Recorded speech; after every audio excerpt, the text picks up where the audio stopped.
പശ്ചിമേഷ്യയിൽ സമാധാനം പുനഃസ്ഥാപിക്കണമെന്നും സയനിസ്റ്റ് സാമ്രാജ്യത്വ ഭീകരത അവസാനിപ്പിക്കണമെന്നും ആവശ്യപ്പെട്ട് കരുളായി പഞ്ചായത്ത് മുസ്ലിം ലീഗ് കമ്മിറ്റിയുടെ നേതൃത്വത്തിൽ നൈറ്റ് മാർച്ച് സംഘടിപ്പിച്ചു.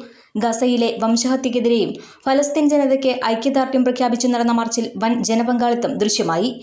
പഞ്ചായത്തിലെ വിവിധ ഭാഗങ്ങളിൽ നിന്നുള്ള പ്രവർത്തകർ മാർച്ചിൽ അണിനിരന്നു. Abdul Nasser Kakkodan, TP. Siddique, KT. Saidalavi, TP. Abdul Kareem, Saleem Mundodan, KP. Naseer, Saidalavi Thekkumkunnu എന്നിവർ പ്രതിഷേധത്തിന് മുൻനിരയിൽ നേതൃത്വം നൽകി.